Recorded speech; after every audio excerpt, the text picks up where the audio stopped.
चला मालकावर किती प्रेम असावं याच्यावर सांगतोय.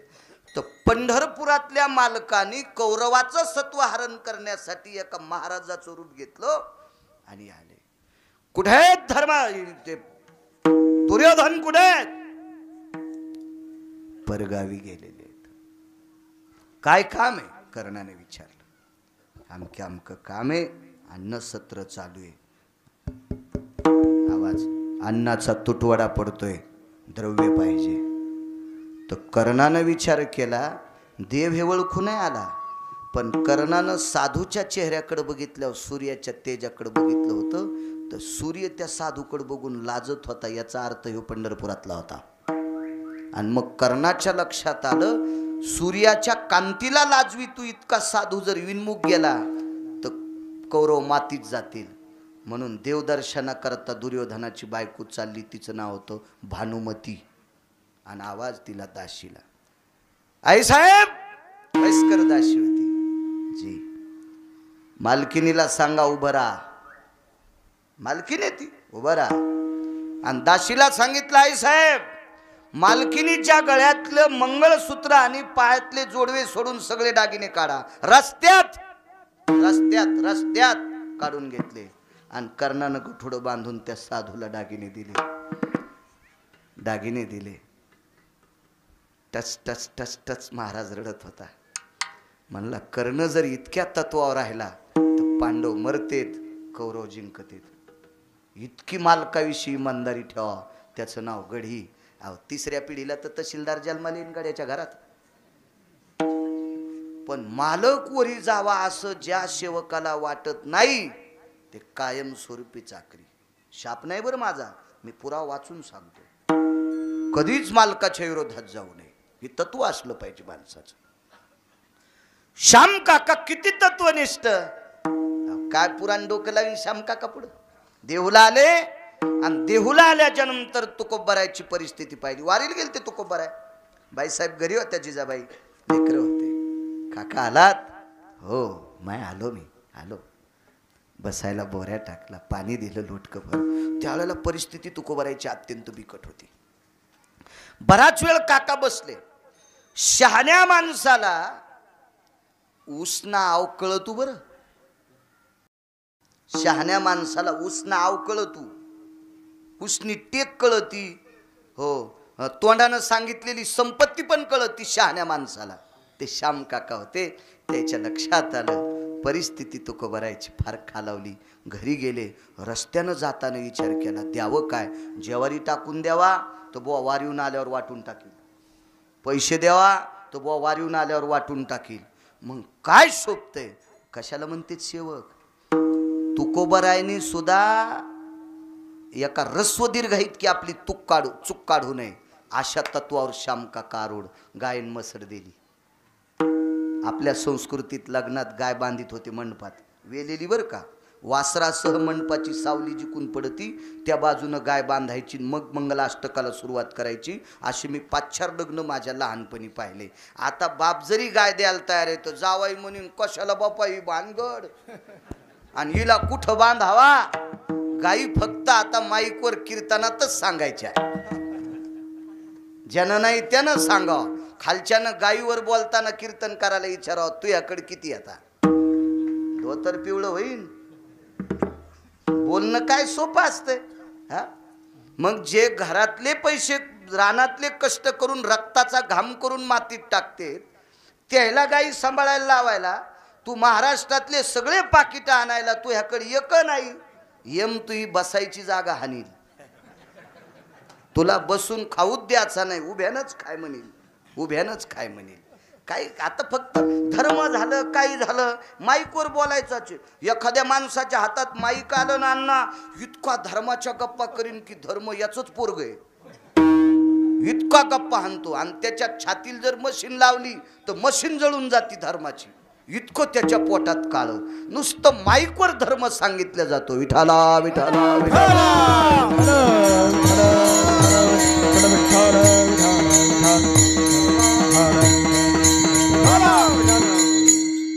माय बापावर सांगायचं आणि माय बाप सांभाळायचे कोणी? वक्ते बाबा म्हणायचे, जो पक्वाद्या, जो गायक आणि कीर्तनकार, भागवतकार, रामायणकार मायबापाला सांभाळीत नसल आणि त्याला तुम्ही बलून पाकिट देत असताल तर तुमच्या 42 पिढ्या नरकाला जात्या. 42 पिढ्या नरकाला जात्या. त्याचं कीर्तन ऐकणाऱ्याला सुद्धा पाप लागत असते. तुका मने पाप माय नावडे जा बाप, माय नावडे जा बाप, माय नावडे जा बाप. तुका मने पाप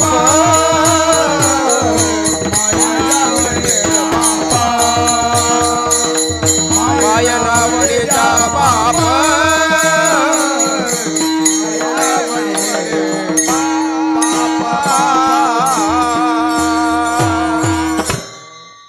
म्हणजे कशामुळे कोटीची नोट म्हणत होते माहिती आहे का?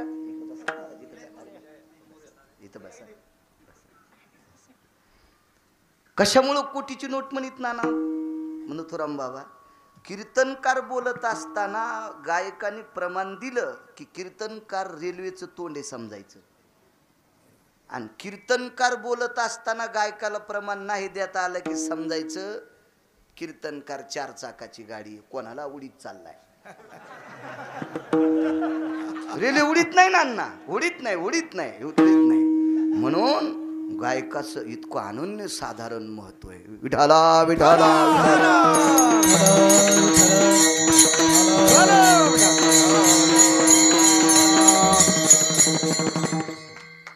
वारीला चालले तुकोबार आहे.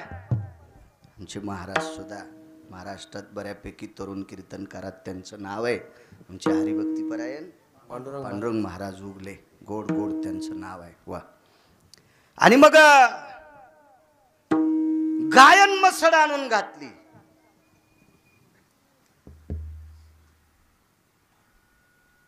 कडव्याच्या गाड्या वळही लावली, छप्पर केलं गाईला. गडी सगळे घेऊन आले. 1425 गडी होते. 3600 एकर ऊस होता. माया का गोळ्या संपल्यात. दुखत मग कमराचा आणि डोक्याचा काही संबंध नाही ना. याचा आहे आठवड्याला एक इंजेक्शन, 15 दिवसाला एक. त्याचा काही याचा आणि याचा काही संबंध नाही. त्या अपघातामुळे क्रॅक आहे, त्याचं काय असू द्या, हे नाही दुखत मग. आणि मी ऐकूनच सांगत नाही, वाचून सांगतो. आणि ज्याचं ऐकलंय त्यांचं नाव बी सांगतोय.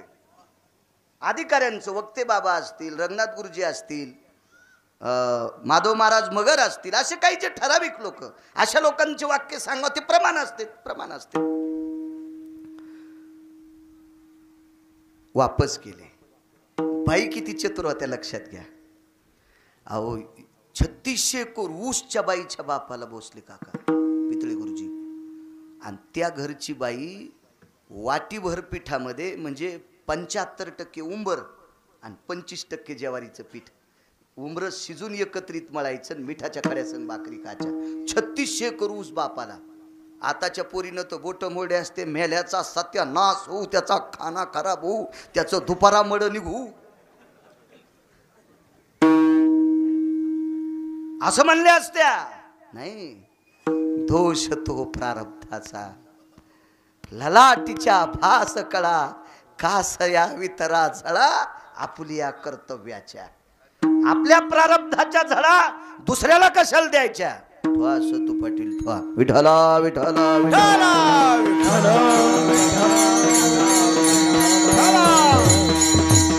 कोणाचं असू द्या. कर्म ठराविक लोकांचं फिरलं. 48,324 दाशा भांडे घासायला. पण बाईला शेण काढावं लागलं हो अण्णा. द्रौपदीला शेण काढावं लागलं.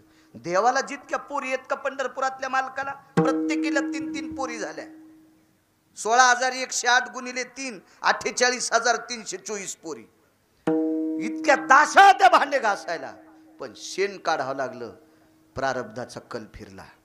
नाही दोष दिला तरी पण विटेवरच्या मालकाचं भजन गायलं द्रौपदीनं. माणसानं नशिबाला भांडलं पाहिजे हो, नशिबाला. उग लोकांना अधिक मास महिना आला, सासून मला अंगठी घालाव, भिकार चोट कुठला. अधिक मास महिना आला, सासूच्या अंगावर दळी तू का तो महिना. हा, तू हे बोट तोडून टाक ना. अंगठ्या नाहीत तर सासूल कशी देईन ती. आणि तुला पोरी झाल्या तो जावायला किती घातल्यास. चुकीच्या गोष्टी आहे ना. आपल्या प्रारब्धाला भांडा. आणि तुम्हाला एक सांगू का, अन्नमान धन हे तो प्रारब्ध आधी. कुत्री विमानात बसायलीत ना, कुत्रे आमच्या मित्रांनी कुत्रा आणलं मलेशियातून 1,18,000. ते का चलीत थोडंच आणलंय. त्याची इतकी प्रक्रिया, ते शीटवर बसू द्यायचं नाही. शीट तिकीट तर काढायचं, पण पोटाला पिशवी, लहानसं पिलू होतं आणि त्या पिशवीत कुत्रं. शेजारी जर म्हणलं आम्हाला जमत नाही तर चल खाली उतर. इतकी त्याची नियमाची प्रणाली विमानामध्ये. हो, मग कुत्रे विमानात बसाले, प्रारब्ध आहे त्याचं, त्याचं नशीब येते. अहो नशीब, तुम्ही 1.5 लाखाचा बैल आणला देवराव पाटलांनी, 1.5 लाखाची बैल जोडा आणला. तिपणीला हाना, न्यावंगरीला चाहुरीला धरा, रासण्याला धरा, रेंगीला धरा. 12 क्विंटल माल टाकली सोयाबीन तरी त्याच्या गाडीला धरा, बैल वापस येत नाही. पण चारा कुठं माहिती आहे का, बांधून. चारा बांधून. आणि आईला सोड्याला कठाळ्या. आकड्याचीच कंस खाणार. कोणाचं नशीब मोठे. मग हाव नशीब, मग कठाळे सुद्धा नशीब घेऊन येते. तर 2-2 बायाच्या कठाळ्यानं बी येड्यावानी करून ना. आपण कशाला लोकांवर रुसायचं, त्यानं मला नाही दिलं. तो नशीब आपुल्या संचिता वाचोनिया, आपुल्या संचिता वाचोनिया, आपुल्या संचिता वाचोनिया, आपुल्या संचिता वाचोनिया. न लगे रुसावे आणि का बहुता, आपुल्या संचिता वाचोनिया,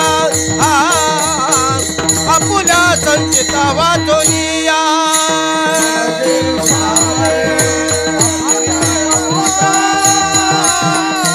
आपुल्या संचिता वाचोनिया, आपुल्या संचिता वाचोनिया, वाचोनिया. न लगे रुसावे आणि का बहुता, आपुल्या संचिता रुसावे फुगावे आपोलियावरी,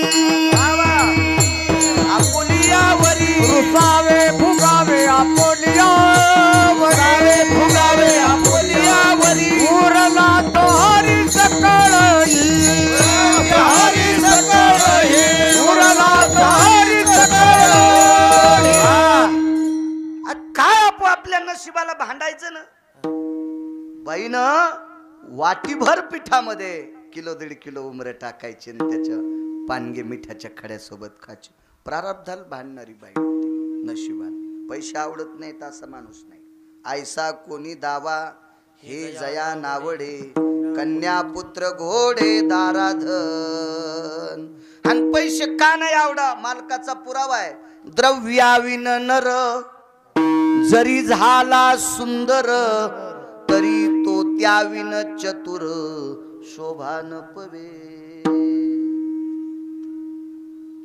5 जिल्ह्याचा मालक आडत दुकानदार घेतो आता 61 शेठ, आणि शेवटच्या टप्प्यात भिकारी झाला. मानतेत का त्याला. तो त्याविन चतुर शोभा न पवे, नैवम बाळू महाराज लिखितम.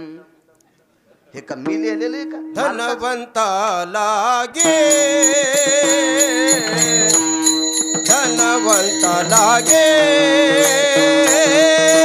धनवंता लागे, धनवंता लागे. सर्व मान्यता आहे जगी, सर्व मान्यता आहे जगी. माता पिता बंधू जन सर्व मानिते वचन, सर्व मान्यता आहे जगी, सर्व मान्यता आहे जगी. माता पिता बंधू जन सर्व मानिते वचन.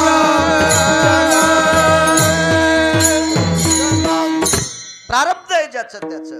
काय सात्विक बाई बघा, एवढ्या श्रीमंताची कन्या तुकोबारायच्या जीवनात किती गोड वागल्या.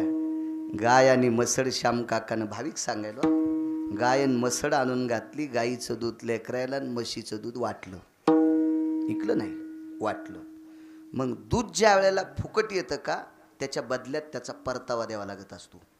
म्हणजे ज्या पात्रात दूध आलं का पात्रात गहू ज्वारी बाजरी देत होते, याला परतावा म्हणायचं साध्या भाषेत. त्याला विशिष्ट प्रकारचं एक पुराणातलं वेगळं नाव आहे. तर तो परतावा आल्याच्या नंतर म्हशीचा असेल गाईचा असेल तर तिला ते घुगऱ्या करून खाऊ घालीत होते शिजून. पण तिसऱ्या दिवसपासून म्हशीनं परतावा खाणं बंद केला. घुगऱ्या शिजल्या ना म्हशीनं खाणं बंद केला. कारण तुकोबारायच्या प्रपंचातली व्यथा पाहिल्याच्या नंतर म्हशीचं अंतकरण कोमेजलं. परतावा खाणं बंद केला. मग त्या ज्वारीच्या भाकरी. वैकुंठवासी रंगनाथ गुरुजी परभणीकरांचं एक वाक्य आहे. ते कीर्तन कुठं झालं ते सांगतो, ठिकाण नाही सांगत. पण त्या कीर्तनात एक श्रीमंत बाई माणसाईतून येऊ लागली, बायकाईतून. तर रंगनाथ गुरुजी म्हणले, अरे ती मसडी आली, तिला रस्ता सोडा. म्हणजे अधिकार तत्व लोक असतात ना, की तू उशिरा येशील, माणसं तुडीत काय या लागलीस, असेल श्रीमंताची तू. त्या कीर्तनातलं वाक्य. आणि त्याच कीर्तनातलं हे वाक्य गुरुजींचं. गुरुजी म्हणायचे, तुकोबारायच्या दारातून चोर चाललाय.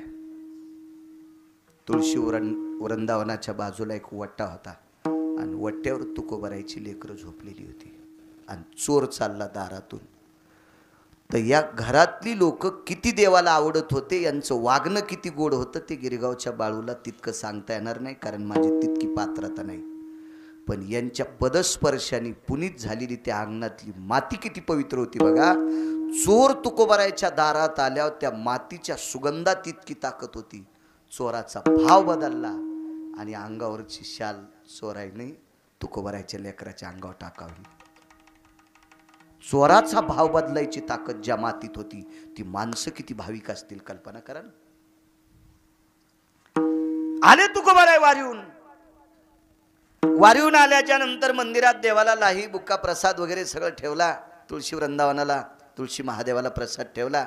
घरातल्या दारातल्यांना जे आली त्यांना प्रसाद वारीचा दिला. पाय धुवायला पाणी दिलं. बाईनं बसायला टाकलं. स्वर्गात कोण माणूस आहे सांगू का तुम्हाला? मला का नाही पाणी देताना गवत उपटायचा नाद आहे म्हणून लांबत बघा कीर्तन. शहाण्या दारे धरणाऱ्यानं गव्हाला पाणी देता देता भवतालचं गवत उपटिलं पाहिजे माल्यावरलं. पुन्हा खुरपायचा ताण कमी होतो. नाही तर मी सरळ सरळ बोलत राहिलो तर आता लोक 9-10 पुरावे दिले असते. पण मला नाद आहे गवत उपटायचा, त्याच्यामुळं लांबत हे.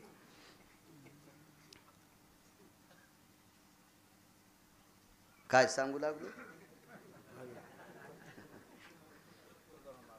हो हो वारीहून आले. हा, श्रीमंत कोणाला म्हणायचं, नशिबवान कोणाला म्हणायचं? दिवसभर रानात काम करावं, 5:30-6 वाजूस तर बोराट्या काराट्या अंगाला घासलेल्या असावा, थकून जावा. आणि घरी आल्या आल्या बायकोनं गरम पाण्याचं बकेट पाय धुवायला ठेवा. त्यानं म्हणायचं मी स्वर्गात आहे. काच लावलेल्या बंगल्यात राहिला पण बायको त्याच्याकडे बघणं, त्यानं म्हणायचं मी मसन वाट्यात आहे. काय अडचणीत हात घालूत ना, काही इचू निघत असते. सोपा पुरावा, सोपा पुरावा. कर्कशे संगती दुःख उदंड, मालकाचा पुरावा आहे तो. पुरावा आहे, पुरावा आहे. आपण म्हणायचं आपण स्वर्गात आहेत का नरकात आहेत, आपण ठरवायचं, आपण ठरवायचं. पाय धुवायला पाणी दिलं. एखाद्या लोकांचे शब्द जिजाबाईच्या विरोधात जात असतील, त्यांचे ब्रेक लायनर तुटलेच समजायचं. ज्या वाहनाचं ब्रेक लायनर तुटलं ना, ते वाहन ठरल्या जागेवर थांबत नाही. तसं एखाद्याच्या जिबीचे लगाम तुटलेले असतील, ते काही म्हणत असतील. पण जिजाबाईचा तुकोबारायावरचा इतका भाव होता की तुकोबारायनं जेवण केल्याशिवाय त्या पाणी पण पेत नव्हत्या सूर्यकलेपर्यंत. हा जिजाबाईचा भाव होता. म्हणून पंढरपुरातला मालक पायाची माती चाटीत होता. येडा आहे का तो? हा, कोणाची माती चाटायला? दातानं काटा. अहो, कृपा कटाक्ष निहाळीले, त्यानं पाहिल्यावर जखमा नीट होत्यात. मेलेले उठून बसले, मग काटा निघत नव्हता का? का दातानं काढा? मालकावर अतूट श्रद्धा ठेवणाऱ्या बाईच्या पायाची माती चाटावा ही पंढरपुरातल्या मालकाला सुद्धा अपेक्षा होती. त्या बाईच्या विरोधात कसं वाईट बोलता? उलट तर मी म्हणतो, जिजाबाईचा शेवटचा संसार दुसरीपासून तर 7वी पर्यंत मराठीतल्या पुस्तकात असावा. या महाराष्ट्रातली एकही बाई फाशी घेणार नाही, एका बायांना पेटून घेणार नाही. का? एवढ्या श्रीमंताची पोरगी असताना इतक्या गरिबीत तुकोबरायच्या खांद्याला खांदा लावून संसार केला, पण तिनं घरानं केलं नाही. आता गॅसची टाकी नवऱ्याच्या डोसक्यावर, बाजाराच्या पिशा आणू आणू बोटकचे कांडे तुटले त्याचे, तरी माहेरात गेल्या म्हणती मेल्याच्या संसारात इतकुशी मजा नाही. तू या अंगावर झोपीत भिताड पडन, झोपीत झोपीत झोपीत तुही जाग्यावर माती करावं लागन, जाग्यावर मसन वाट्यात न्याचं काम पडणार नाही. किती चुकीच्या गोष्टी आहेत सांगा ना. हा, याचंच तर नाव कीर्तन आहे. घरात नीट वागणं याचं नाव कीर्तन. मी तर नेहमी सांगत असतो. त्या दिवशी बोललो तुमच्या कीर्तनात, त्या दिवशी पाथरीला सुद्धा बोललो. अण्णा, आपल्या बाप दाद्याने अर्ध्या रात्री झोपीत काढ्या, अंधारात काढ्या, चुकून बोललो, अर्ध्या रात्री अंधारात काढ्या. झोपताना जेवण झाले की झोपताना दिवे इझिले की या दिव्यातलं अर्ध तेल उद्याच्या संध्याकाळी पुरावा आणि लेकराचे संसार गोड व्हावा, याच्याकरता त्यांनी अंधारात रात्री काढ्यानं. आणि मग ते म्हातारे झाल्या, काल कुरकुल्या आणि गालाच्या सुनानं पोरग बागलात घ्यावा, दोनच तोंडन खिचडीन बोंड, उलथी होशीन उलथी. हो, आणि त्यो बी बाब्या पालथा होईन. काय करायचे कीर्तन ऐकून? महाराजाच्या पाया पडायला. महाराज जळण तू ह्या पापानं. सगळ्यात मोठी सेवा आपल्या घरातल्या ज्येष्ठ लोकांची, सगळ्यात मोठी सेवा आपल्या वाडवडिलांची, आणि सगळ्यात मोठी सेवा सात्विक सदाचारी पुण्यशील लोकांचा आदर करण्यात. इतकी सेवा जगात दुसरी कुठलीच मोठी नाही, कुठली मोठी नाही. असो, पाय धुवायला पाणी दिलं, बसायला बोऱ्या टाकला, पात्र लावलं, लालजर दाढीतलं दूध वाढलं. आडी होती, पहिल्या आड्या होत्या, जुन्या लोकांना माहित. आमचे नशीब फुटके, आम्ही श्रीमंत कैदी आहेत. आम्ही कसे आहेत माहिती आहे का? श्रीमंत कैदी, श्रीमंत कैदी. जमीन 150 एकर. महाराज दूध प्यानं. मी म्हणलं करा, आणि पोराला पाठवून उंदीर आणल्या आणि ढवळी थैली आणली दुधाची. मी म्हणलं मी रोगर पेन, पण हे नाही प्याचा. जमीन 150 एकर आणि थैली आणली दुकानावरून. ती जिवंत कैदी येणार नाही. कशाला प्याचं दूध? त्याच्यापेक्षा घासलेत प्याव वाटिकस, पोट तरी दुखायचं नाही. त्या दुधानं 150 बिमाऱ्या होत्या ना, कशाला ते प्याचं? जिवंत कैदी. काय आडीतलं दूध. मी एका घरी जात होतो, परिस्थिती असू द्या मागची, आताची इचकू नका आणि पहिली काढू नका माहिती. तर मग आम्ही ते दूध आणायला जाचो, तर त्या बाईनं दुधावरची झाकणी काढ्या, जो सुगंध येत होता का, त्या सुगंधात वाटायचं लिटर भर दूधच पिलंय. असला सुगंध होता त्या आडीतल्या दुधाचा. काय गंधासारखं दूध आहे. काय काय कुठल्या बी गोष्टी, हो कुठल्या बी गोष्टी. ह्या काय बाया करा करा करा करा, गावरान भेंडर तोडायच्या, त्या निबरडग असले तर वरोट्यान फोडायच्या, त्याची आमटी करावा, तिच्या असा तवंग येत होता. ती आमटी अशा 1.5 आणि 3 भाकरी चुरून खात होतो माणूस. हे मिक्सरचे मसाले, हाताचा आवाज नाही, भाजीचा आवाज नाही, आणि पुढचं नाही बोलत आता. हे सगळे आपण श्रीमंत कैदी, श्रीमंत कैदी. कोरोनानं आपल्याला जाग केलंय. आता तरी जुन्यावर या जुन्यावर. तुम्हाला एक माहिती का भाऊ, गुळाचा चहा पिणाऱ्याला भिकार चूट म्हणत होते. अण्णा तुमच्या लहानपणी जे गुळाचा चहा पित होतं का कासट, भिकार चोट येते त्याला. काय साखऱ्या जाऊ का तू? आणि आता ज्याच्या जवळ लय मोठे पैसे, त्याची गाडी गुळाच्या चहा पुढं. मी तर पेतच नाही, पण एखाद्यावर जेवायचा मेळ नाही लागला, विष्णू गुळाचा चहा पाय रे. आणि बॅग तर फुल भरलेली पाकिट आहे ना. आणि पहिले गुळा, आणि श्रीमंताच्या घरी साखरेच्या पोळ्या पुरणाच्या, आणि गरिबाच्या इथं गुळाच्या. आता कोट्याधीश माणसं, गुळासारखी चव कशातच नाही. आणि मधल्या काळात कुठे गेली ती पांदीला तू ह्या अक्कल. हा तहतले साखऱ्या बोखंडीवर घेऊ लागला. काळ काळ काळ बरोबर नीट करतोय माणसाला. कोरोनानं माणसं अशी आपटू आपटू हाणले, चांगले चांगले नीट केले. विठाला विठाला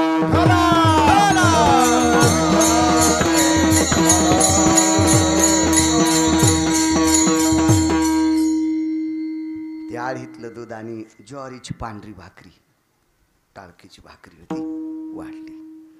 तुकोबराय स्वतःच्या अंगाला चिमटा घेत होते. एवढाच पुरा. वाजले किती हो? रामराव भाऊ कौरक चल द्यायचंय.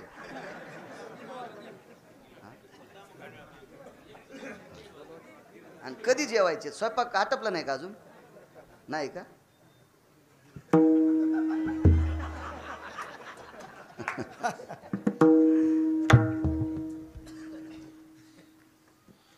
तो तुकोबारायनं असा चिमटा घेतला अंगाला स्वतःच्या.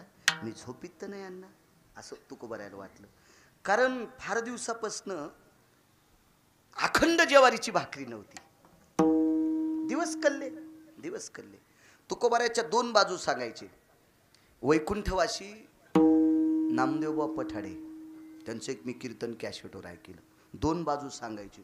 फार विद्वान व्यक्ती, प्रकांड विद्वान व्यक्ती सुभाषबा. ते म्हणायचे तुकोबारायची श्रीमंती मोजायला ब्रह्मदेवाकडे तराजू नव्हतं. आणि तुकोबारायची गरिबी सांगायला सुदामदेवाचं पासांग पुरत नव्हतं. इतकी तुकोबारायची गरिबी होती आणि तुकोबारायची श्रीमंती पण होती. दोन्ही गोष्टी भोगल्या. तर कुठून आल्या असत्या भाकरी? आवले भाकरी म्हशीच्या दुधाचा परतावा आहे. किती वेडी आहेस ग तू. आवाज किती वेडी आहेस ग आवले, तुला कसं कळत नाही? म्हशीचा परतावा त्या म्हशीसाठी आलेला असतो. तिला घुगऱ्या. म्हशीनं परतावा खाणं बंद केलंय. पर्याय संपला. ठीक आहे. आणि दूध आणि भाकरी. होय मालक जेवा. मी सारखी वाट पाहत होते. प्रेम किती होतं सांगा. ऐका. आगा तिथी वृद्धीची नि आवा का, तिथी वृद्धीची नि आवा का, आणि तिथी शयाचे निका. काही लोकायला वाटतं तिथी वृद्धी व्हावा म्हणजे 2 एकादश यावा, 2 द्वादश यावा. आणि जिजाबाईला वाटत होतं अण्णा तिथी क्षय व्हावा आणि वारीहून मालक लवकर यावा. इतकी आवड तिथी क्षय. मालक तुम्ही दूध आणि भाकरी खावा, माझ्या अंतःकरणातला भाव आहे. ठीक आहे. पाणी फिरिलं, श्लोक म्हटला, गजर केला. पण खास तोंडात घालणार लक्षात आलं. आवले म्हणायचे जी मंदिरात देवाला नैवेद्य दिलास का ग? आता भाविक बघा, आता भाविक कोणाला म्हणतात पहा. मंदिरात नैवेद्य दिलास का ग? मालक गाईचं शेण काढणं, म्हशीचं शेण काढणं, त्यांना चारा टाकणं, धारा काढायला कोणी नाही. मला वेळ लागतंय. मी धारा काढायला नाहीत पहिल्या, तरी पण दुधाची आवड होती. मी धारा काढायचं शिकले. याच्यामधून देवाला नैवेद्य द्यायचं विसरले. मग असू दे, तू उद्या देवाला नैवेद्य दे, मग मी उद्यापासून दूध खायला सुरुवात करीन. तुकोबाराय 2.5 दिवसाचे उपवासी आहेत. 2.5 दिवसाचे. मी उद्यापासून दूध खायला सुरुवात करीन. मालक जेवा ना बरं. मी उद्या जेवढं गाईचं दूध निघेल का तेवढं देवाला नैवेद्य नाही दाखवीत, तेवढं त्याला पाजूनच येते. ताकद होती. मी तितकं दूध पाजूनच येते. अण्णा ठराविक लोकायला देव भ्याला बरं जेवण्याच्या बाबतीत बरं का. असे काहीचे घाण कामं केले असतील, पण सगळ्याच्या हातानं सुभाषबा जेवला नाही. जेवला ठराविकच लोकांच्या हातानं. पाषाणाची मूर्ती कापे थरा थरा, जेवी भरा भरा नाम्या सवे. नामदेवराय सोबत जेवला. जेव घातलं जिजाबाईनं. ठराविक लोक होते, ठराविक. सगळ्या याद्यानंतर बघू आपण. मी उद्या देवाला दूध पाजून येते, पण आज जेवा. तर तुकोबारायने विचार केला जास्त तोंडी लागणं हे वादाचं प्रकरण असतं. म्हणून मुद्द्यावर आले का सटशेट तुकोबाराय. आणि पत्नीला विचारला, आवले मी वारीला गेल्यावर दुसऱ्या दिवशी गायन मसड आली, मग तू दूध किती बाऱ्या पेलस? मी वारीला गेल्यावर तू दूध किती बाऱ्या पेलस? वाक्य ऐका, किती बोधावर आरूढ वाक्य येतं. जिजाबाईनं सांगितलं, मालक तुमच्या आणि माझ्या मधातला आंतरपट सुटला. आणि आंतरपट सुटायच्या वेळेला एक मंगलाष्टक असतं वेधीचं. आता सावध सावधान समयो, साधा समीप्यासे वाग्वादान करा, फलार्ध घटिका संपूर्ण आली भरू. सकाराम तात्याचा बब्या, तुळसाबाईचे बबी.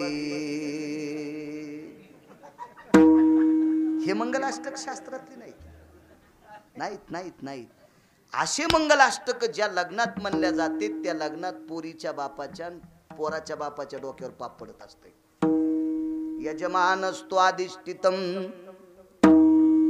यत्पूर्णात मुच्यते नाम पापाग्र भय दंडितम दक्षिणाधिपतये नमः. दक्षिणाधिपती म्हणजे यमांना, यजमानाच्या डोक्यावर पाप असते. शास्त्र आहे त्याच्या पाठीमागं. चांगलं म्हणत जावं मंगलाष्टक. मंगलाष्टक हे आशीर्वाद येतात आपल्या संस्कृतीतले, नद्यांचे आशीर्वाद. चर्मनवती नावाच्या गंगेचं नाव मी नेहमी सांगत असतो. या गंगेच्या तीरावर कर्णाचं लग्न झालं. वंगदेशाचा राजा आहे कर्ण. चर्मनवती नावाच्या गंगेच्या तीरावर वृषाली सारखी पावित्र्य सात्विक सदाचारी पवित्र अशी स्त्री कर्णाला प्राप्त झाली. वृषाली काय वाचे जा, मोठ्या लोकांचे चरित्र वाचा, जीवन मोठं होत असतं माणसांचं. या बा एक तर मोठ्या लोकांना आपल्याकडे बोलवा, सात्विक तत्वातले मोठे लोकांना आपल्याकडे बोलवा. आपल्याकडे ते येत नसतील, आपली ताकद नसेल तर आपण त्यांच्याकडे जा. आणि ते त्यांच्या जवळ बी येऊ देत नसतील तर त्यांचं चरित्र वाचा. पर्याय सांगितला आपल्याला, पर्याय. एक तर आपल्याकडे घ्या, आपण त्यांच्याकडे जा. नाही जाता आले, नाही जाता आले तर त्यांचं चरित्र वाचा. हो. घेता सज्जनाची पुण्यवंत व्हावे, घेता सज्जनाची नावे. चांगल्यांचे नाव घेतले ना माणूस मोठा होत असतो, मोठा होत असतो, मोठा होत असतो. मी काल परवा सांगितलं होतं कीर्तनात, ज्वारीत निघलेले उंदर माणसं मारितेत, गव्हात निघलेले उंदर मारितेत, बाजऱ्यात निघलेले उंदर मारितेत, आणि गणपतीपाशी निघल्यावर मोदक खाऊ घालतेत. मग उंदीर कोणामुळे मोठा झाला? गणपतीमुळं. मग 2-2 पायाच्या ढवळे शिपीट कपडे घातलेल्या उंदरांना कळालं पाहिजे आपण सुद्धा ज्ञानोबराय तुकोबरायच्या प्रतिमेजवळ गेलं पाहिजे. आपली सुद्धा पूजा होईल. ताकद आहे. दोघांच्या मधातला अंतरपट सुटला. इथपर्यंत आलतो ना. आणि मी तुमच्या घराचा उमरा शेर लोटला. शेर पालथा करीत होते अण्णा. ती तुमच्या काळातली पद्धत होती, आता ही बंद झाली. हो. मध्यंतरी भांडे ठेसाळायची पद्धत आली. मी म्हणलं हे काय धिंगा नाही, त्याला पुरावा नाही. माप पालथ करण्याला पुरावा आहे. द्रव्यम राशी भयो मेयायाम द्रव्ययाम पदा रमास्थित वल्लभे सगोत्री भिन्न गोत्री यज्जायते. पुरावा आहे. सप्तपदीच्या नंतर गायला जातो हा पुरावा लग्नामध्ये. मी 27 वर्षापूर्वी कर्मकांड शिकलो. मेमरी कार्ड ताईटेन कुलकर्णी काका अजून ते डिलीटच होत नाही. ते डाटा झालं ते डाटा. कधी कधी तुमच्या मोबाईल मधलं जे जाऊन ते बी लुचरायला जाते. चुकीचं बटन दाबल्यावर याच्यातलं नाही जात. हो. तर त्याच्यात काय सांगितलं, येणाऱ्या नवरीनं ते उमऱ्यावर एक माप ठेवत होते. मेय मापाचे प्रकार 21 सांगितले. मेयम तुल्यम सांख्य 3 प्रकार सांगतो. बाकीच्या घरी गेल्यावर पाठ करा, कारण सगळ्या गोळ्या एक खट्या घातल्यावर ॲक्शन येत असते. मेय म्हणजे मधात घालून मोजतात. आठवा चिठव निठव आदली मेय. तुल्य काटा. सांख्य आंबे सायखडीच्या मापाने 1 1 2 2 3 3. सांख्य तुल्य मेयम 21 प्रकारचे माप आहेत. बघा तुम्हाला मोबाईलवर सगळं सापडत आहे. फक्त ते पाहत जाणं. आपण नालायकाला चॅटिंग करतो, जेवलास का, काल कुठे गेलता, मसनात, उद्या तुला नेणार आहे. काय करायचं त्या भंगिऱ्याला? आपले आयुष्य कशा करता घालायचं मला सांगा ना. 60-65 वर्षाचं आयुष्य आपण आपलं जीवन उजळण्यासाठी माणसानं आयुष्य घालावं. कशाला घालायचं पंचटाईच्या सानिध्यात आपलं आयुष्य? आणि बघ अंतरपट सुटला तुमचा. शेर वलांडला. गंगाधर अण्णा तुमच्या उमऱ्याच्या आत आले. जिजाबाई म्हणतात तुकोबारायला. आणि देवाच्या देव्हाऱ्यात एक लंगडा देव ठेवला. आपल्याकडं रंगनाथ आणायची पद्धत होती. रंगनाथ आणायची पद्धत होती. कारण त्याच्या पाठीमागं फार शास्त्र होतं. वैकुंठवासी लक्ष्मण बुवा पुरुषोत्तम पुरीकर सांगायचे. मी त्यांच्याकडे एक पुरावा एका मोठ्या माणसाचा ऐकिला. आता ते हे लांबत कीर्तन बघा. आज एक बाई मेली, भावकीतली 3 दिवसाला मेली तर सुतक कोणत्यावर फिडावं ते पुरावा सांगायचे. ते अधिकारी लोक होते काही काही, आणि त्याशी वाचून सांगायचे. असा गाफील पुरावा नव्हता. तर काय सांगत होतो मी आता तुम्हाला? रंगनाथ. तर ते विनोदात सांगायचे. तर नवरी म्हणली मी तुमच्याकडे येते, पण याची सेवा करावी लागते. मग त्याला देवारा लुटायचा कार्यक्रम म्हणायचे. परवर पाहायला गेले, मग ती परवारावरली नाटी टाकायची, आजीला टाकायची, इनीला टाकायची. मग हे मधले सगळे नाटकं होते बरे. हे इनाकारण ब्रेकर केलते. ह्या ब्रेकरची काय गरज नव्हती मधले आदळण्यासाठी. हो, हे ब्रेकर मधले आदळण्याचं. त्याचा मुख्य गाभा होता फक्त ते देवारा परवर पाहणे आणि ते देव घेणे. मग यानं इकडं आल्यावर काय पद्धत मांडली, तुझ्या माहेरात पद्धती हे देव संघ घेतल्याशिवाय नवरी संघ येत नाही.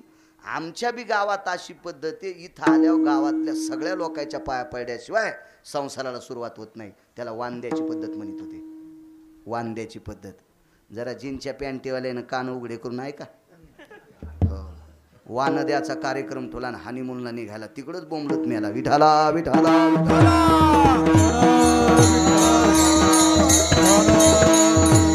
वान देण्याची पद्धत म्हणजे गावातल्या ज्येष्ठ लोकांचे आशीर्वाद घेऊन प्रपंचाला सुरुवात. मग एका व्यक्तीनं गाणं गायलं, सुख संसारी या वेलीला यावी सुंदर फुले, आजला शुभ मंगल झाले. मंगलाष्टक नाही, मंगलाष्टक गाणं आहे. गाणं हल्ली तर आता गाणेच जास्त म्हणाले. कोणी एखादी पोरगी येतील, माईक घेतील, खालचे टाळ्या वाजितील. अरे सगळ्याच्या नाकावर मिरे वाटले गाणं ऐकल्यावर. काही गोष्टी काही गाण्याच्या ठिकाणी बरा असावा, विधीच्या ठिकाणी बरा असतो. शास्त्राचा नियम येतो. आणि मग मी त्या दिवशी नियम केला, देवगा घरात तो देव टेकल्या तुम्ही. त्याच दिवशी त्या देवाला प्रार्थना केली, घरात आलेला नवा पदार्थ कपाळाच्या मालकानं खाल्ल्याशिवाय मी खाणार नाही. कोणी पण केला माहितीये? जिजाबाईनं. तुकोबाराने विचारलं, तू दूध पिलंस का? तर मालक त्या दिवशी शेरवालांना त्या दिवशी पण केला, संकल्प केला, घरात आलेला नवा पदार्थ पतीनं खाल्ल्याशिवाय मी खाणार नाही. ऐक आवले आवले, ऐक ऐक ऐक. तुझं आणि माझं लग्न काल परवा झालंय, म्हणजे 10 वर्षात झालंय. तुझं आणि माझं लग्न काल परवा झालंय. आणि तू संकल्प केला, घरात आलेला नवा पदार्थ मी खाल्ल्याशिवाय तू खात नाही. तुझा कालचा संकल्प आहे, आमचा 17 पिढ्याचा संकल्प आहे. घरात आलेला नवा पदार्थ मंदिरात दाखवल्याशिवाय आम्ही खात नाहीत. बाईचा पर्याय संपला ना. आणि बाईनं आडीतलं दूध लोटक्यात घेतलं, नाना कडक तापलेलं दूध लोटक्यात घेतलं. आणि ते लोटकं गरम होतं म्हणून हातावर पदर घेतला आणि त्याच्यावर लोटकं ठेवलं. सांगितलं, मालक ताटावून उठू नका, मी दूध पाजू, नैवेद्य दाखवते. आणि मंदिराकडे चालल्या. मंदिराकडे जात असताना जिजाबाईला देवाविषयी वाद नव्हता. एवढाच पुरावा आहे का माणसं जेवायची. पुन्हा मला मगाशीच सांगितलं होतं, रात्री वादळामुळं उशिरा स्वयंपाक सुरू झालाय. जरा वातावरण बदललं होतं ना रात्री. आणि कीर्तनालाही थोडासा उशीरच झालता सुरू करायला थोडासा. हो, आज जरा चालक मालक संघटना मीच होतो.